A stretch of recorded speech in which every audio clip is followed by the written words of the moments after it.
Well, good evening and thank you for your valuable company tonight. Welcome to the broadcast. You're watching EBN Prime Edition. We're coming to you live from Kenya's capital, Nairobi.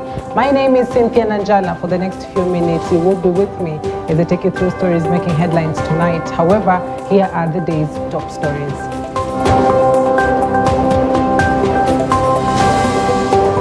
Over 1.4 million candidates placed in secondary schools across the country as they're expected to join on January 15, 2024. Boosting Kenya's economic sector, Kenya, European Union sign economic partnership agreement. Roads Cabinet Secretary Kipchumba Murkomen leads a road safety sensitization campaign ahead of increased Christmas travel.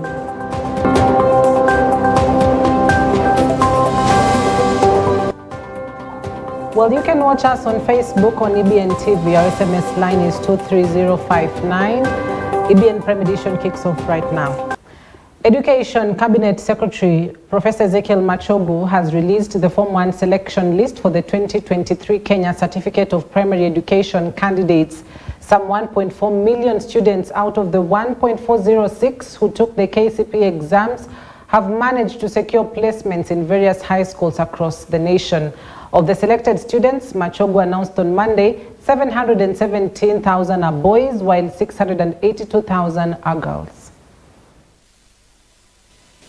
And we did assure the country as we released the examination, and I want to assure the country now that we have enough capacity to accommodate all the 1.4 million candidates. Today I wish to announce that all the eligible 2023 KCPE examination candidates have been placed in all our public secondary schools. However, all over-age learners have been forwarded to the Directorate of Adult and Continuing Education for placement in adult and continuing education institutions. It is important to appreciate the fact that the selection and placement exercise was strictly guided by the principles of merit, choice, equity, affirmative action, and availability of space. I wish to recognize the efforts of the team comprising officers from the Ministry of Education, NEC, and the ICT Authority for working around the clock to ensure that the selection and placement process was a success. This placement was categorized as follows: national category of school, number placed, and then the total. National schools. Boys, those admitted to national schools were 22,051. Right, let's get down to some statistics. Among the candidates that have been placed, 42,927 have been placed in national schools, with 22,000 being boys and girls at 20,000. Now, those who have been placed in extra county schools are 276,000, as 141,000 are boys and 133,000 are girls. 288 candidates, or those who sat for KCPE, have been placed in county schools, with 129,000 of them being boys, while girls are 158,000. Now, in sub-county schools, 423,000 are boys, have been placed in different institutions, while 369,000 are girls, bringing the total to about 792,230. Likewise, in special needs schools, 2,225 students have been placed in relevant institutions, as 1,214 are boys and 1,011 are girls.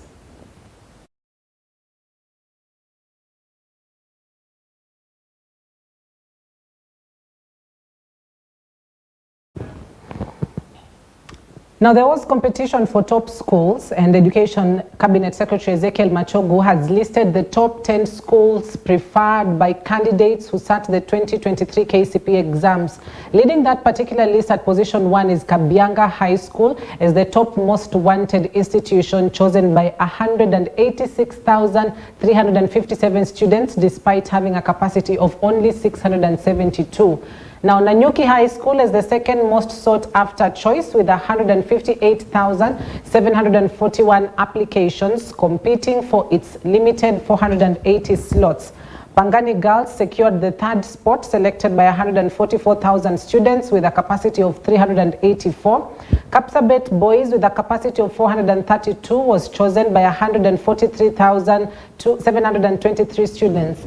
Alliance Girls High School rounded up the top 5, selected by 135,000 students. Now, Maseno School, with a capacity of 672 students, emerged as the 6th most preferred choice, attracting 123,000 candidates. Nakuru High School is 7th with a capacity of 480, securing top choices for 115,000 candidates. Butere Girls High School at position 8 was chosen by 114,635 students when it has a capacity of just 480 students.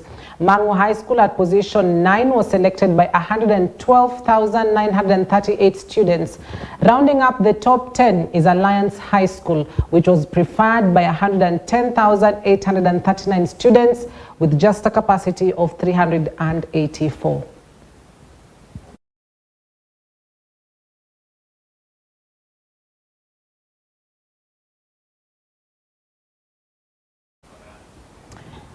And of course, earlier on in the morning at the Lenana School, the Professor for Education, CS Ezekiel Machogu, released those particular results. So if you are a guardian or a parent who had a Form 1 or a Class 8 student sit for the KCPE exams and you are not sure where to access the placement details, where all you have to do is log on to the ministry's website or the ministry's portal, key in the candidate's index number and name, and you'll be able to get all the details of what school they have been called to in that particular order. So that rounds up from the education sector. Now let's cross over to what happened at State House, where Kenya and the European Union sealed an economic partnership agreement that will grant the East African nations exports duty-free status and unlimited access to the bloc.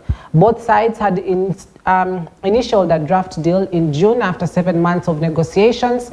The EU is one of Kenya's biggest export markets. The deal was approved by the European Union Council last week, and it will now be presented to the parliaments of both sides for ratification before it comes into force. Kenya is a major exporter of tea, coffee, flowers, fruits, and vegetables to the EU, which accounts for 21% of its overall exports. It buys machinery, pharmaceuticals, and other chemicals from the European Union.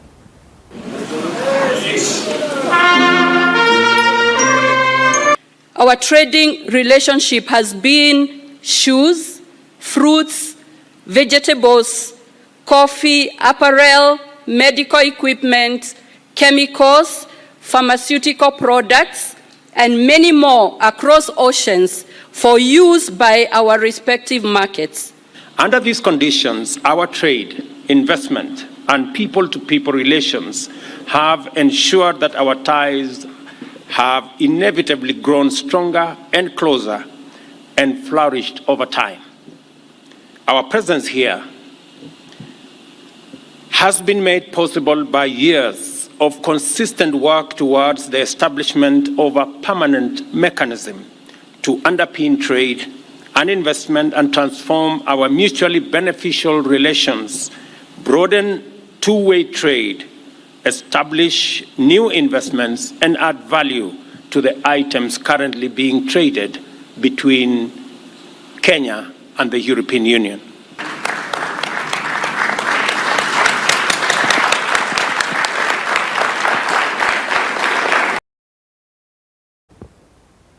Now, later on after that, President William Ruto chaired a national and county government summit at State House, and Deputy President Rigathi Gachagua and the Council of Governors Chair Anne Waiguru were present. Ruto said he supports devolution as it brings development to the grassroots. He further said the intergovernmental relations are also key to ensuring the country moves forward. Ladies and gentlemen, I believe that our country's fortunes, to a decisive extent, are dependent on how we manage the devolution of national power and resources. Devolution actually goes to our viability as a political community, stability as a nation, and sustainability as the collective socio-economic project of the people. My support for devolution, therefore, anchored on the understanding that the flourishing of our grassroots is a precondition to national economic transformation, and that bottom-up sharing of duties and benefits, obligations and rights is the fundamental common denominator of both the devolved system of governance and our bottom-up economic transformation agenda. While devolution is a national value that must inspire all our actions, devolved governments are the focal points of the devolution project, whose role becomes more and more vital as the full implication of our constitutional dispensation becomes defined.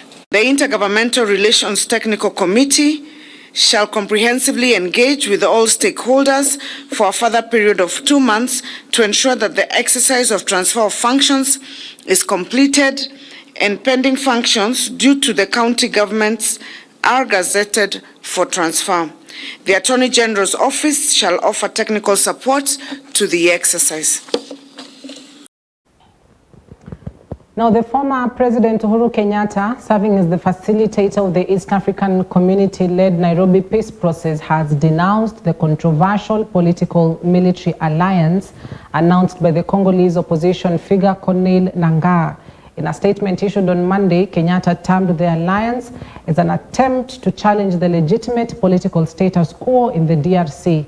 In a press briefing in Nairobi on Friday, and which has sparked a diplomatic row between DRC and Kenya, Nangaa, who has been in exile, announced the creation of a political military alliance with the M23 rebels and other armed groups in order to quote-unquote save the country. The merger ceremony that happened in Nairobi has seemingly rattled Kinshasa, prompting the recall of the country's envoy. Kenyatta reiterated his support for the United States brokered ceasefire, which is seen as a critical step towards creating a conducive environment to facilitate the peace-building process, bringing an end to the killings in DRC.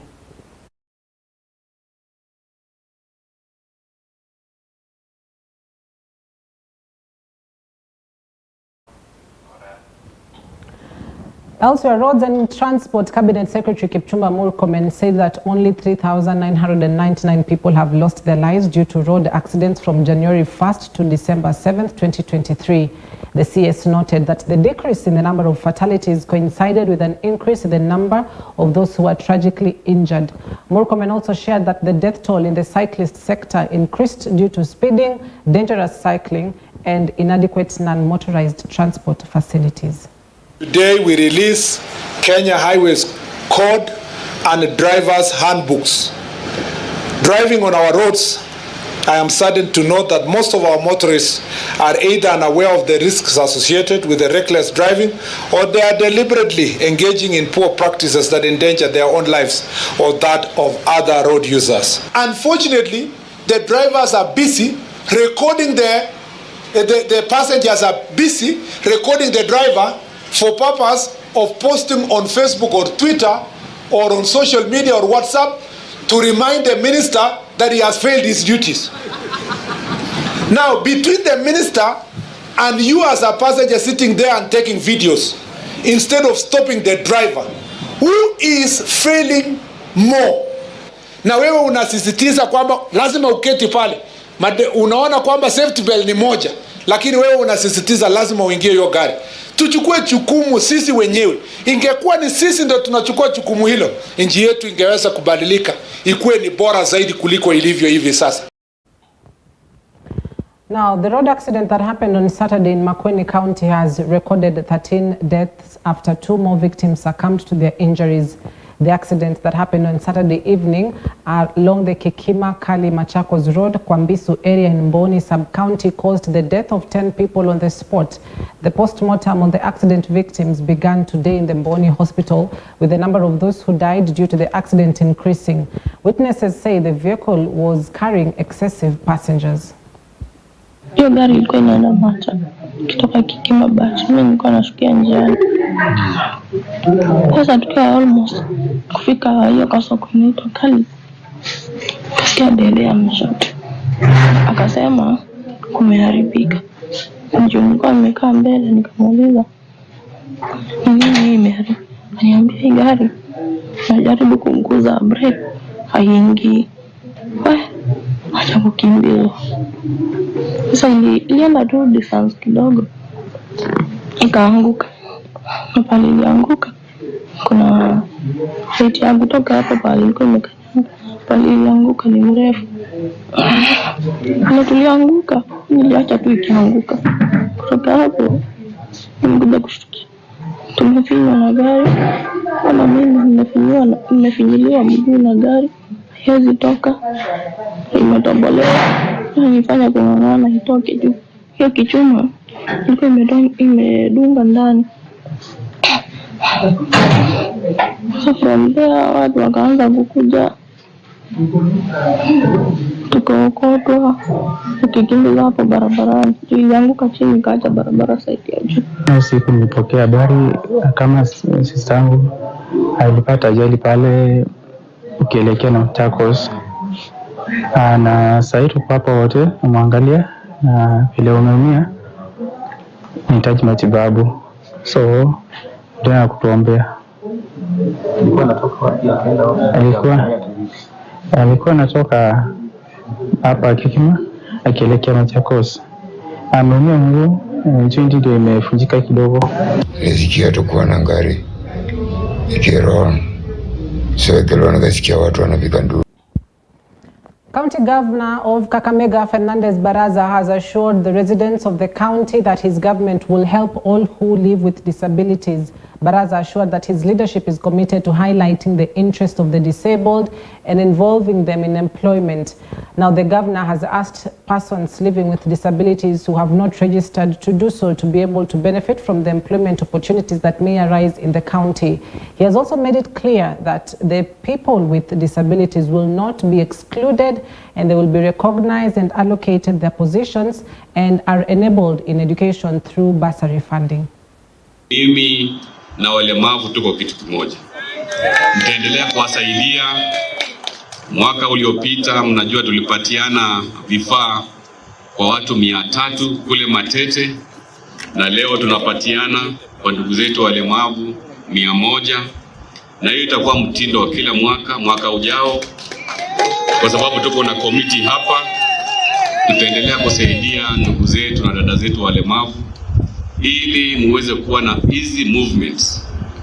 Na mambo ya disability vile chief officer Masaho umesema, I've already given direction. Na najua tuko na chief officer hapa wa public works na infrastructure ambaye ni Bwana Otenyo. Tuko pia na mawaziri hapa ambao wanahusika. In all the building approvals lazima mujali maslahi ya walemavu. That is a directive nilipatiana, na pia naendelea kusisitiza. Make sure the infrastructure is accessible kwa ndugu zetu walemavu. Tumewatengea specific allocation kwa ndugu zetu ambao wanaishi na ulemavu, na mimi ningependa kuhimiza walemavu wote, kama hujasajili kampuni, please register. Alafu tukiwa na tenders, we want to give you economic empowerment.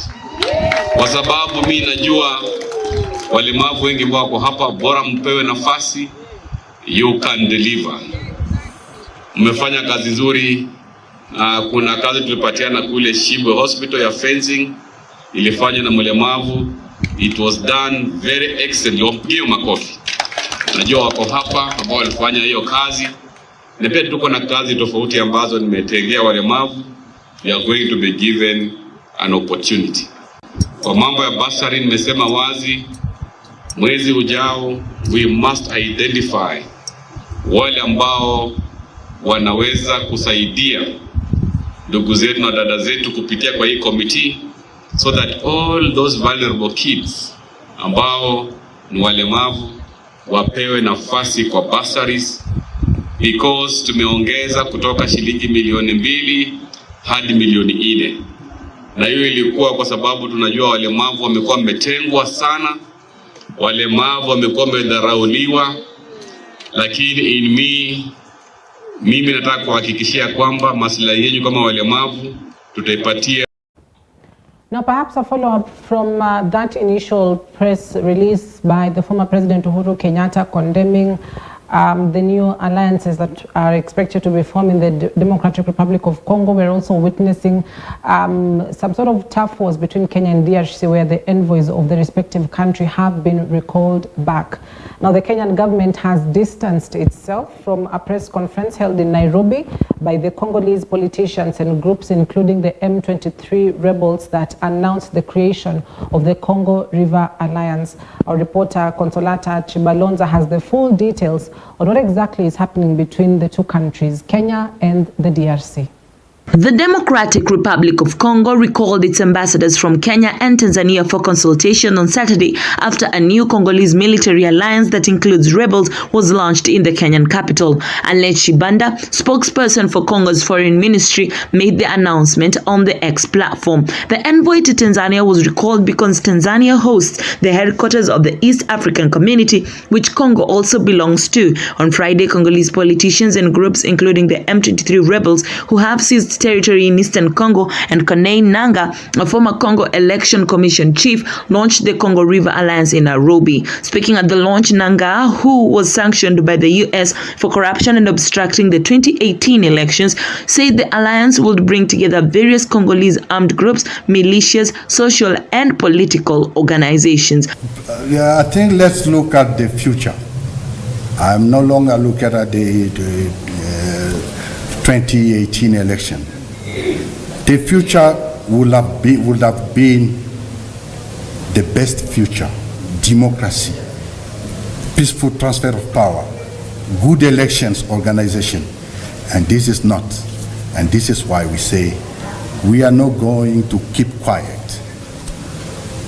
We are doing what is in our hand to put so that Tshisekedi is the past, and we have good democracy and we have stability. The main problem we are facing in Congo, especially in the eastern part of Congo, it is insecurity. Tshisekedi has failed to manage this one, so he doesn't deserve to be the president. It's somehow he doesn't even know that he is the president, because some of the responsibility is ready to say, I didn't do this because President Kagame is doing that. The solution is that Tshisekedi is gone away, and then we are going to enter maybe in a good transition to prepare good elections, and then to establish, to consolidate democracy. Earlier on Saturday, the Kenyan embassy's head of mission had been summoned to the foreign ministry in Kinshasa. President William Ruto on Sunday broke his silence on the decision by the Democratic Republic of Congo to recall its ambassadors. Ruto said he could not intervene as every country has its own democracy. DRC wako na uchaguzi. Sisi kama wa Kenya tulienda kuwasaidia katika changamoto walizo nazo kwa mambo ya usalama. Jeshi letu lilienda pale, tukasimamisha vita ambayo ilikuwa inaenda pale, tukiwa pamoja na ndugu zetu wa kutoka Uganda, kutoka Burundi na kutoka South Sudan. Tumefanya kazi hiyo kwa muda wa mwaka mmoja. Baada ya mwaka mmoja, wao wenyewe wamesema ya kwamba wanaona sasa msaada wetu imefika mwisho. Tukakubaliana, tukafanya summit hapa Arusha, tukakubaliana sasa sisi tutatafuta namna gradually to exit from the scene so that other countries can come and support them. Jana ama juzi kulikuwa na mkutano hapa Nairobi ya wananchi wa DRC, wakatoa statement. Watu wa DRC wakalalamika kwamba hiyo statement Kenya haingekubali hiyo statement itolewe pale. Consolata Chibalonza, EBN TV.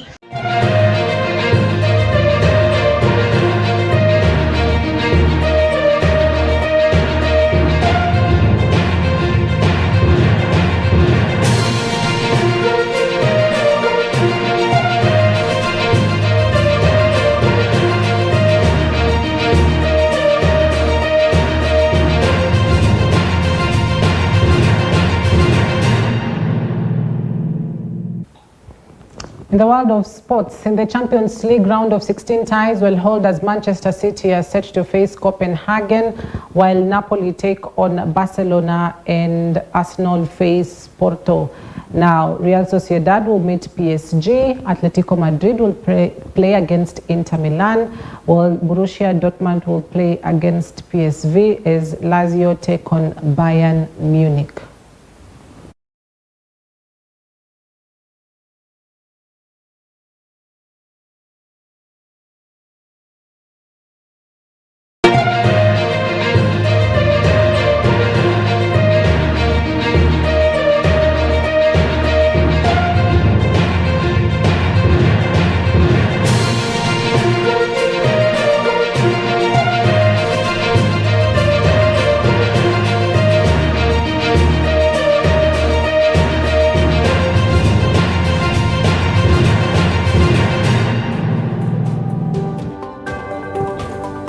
Well, that is all we had for you tonight. Thank you so much for your valuable company. I hope that you're up to date basically with what is making headlines across the country. But like I stated earlier, as we began the broadcast, if you're a parent or a guardian of a Standard 8 learner that sat for their KCP examinations and are set to join Form 1 come January 15th, and you're not sure where to check on the placement, well, all you have to do is log on to the Ministry of Education's portal, and you'll be able to key in your learner's index number as well as their name and all the details of the school that he or she has been selected to will be appearing on that particular platform. But aside from that, that is where we want to wrap it up tonight. My name is Cynthia Nanjala. Have yourself a wonderful night.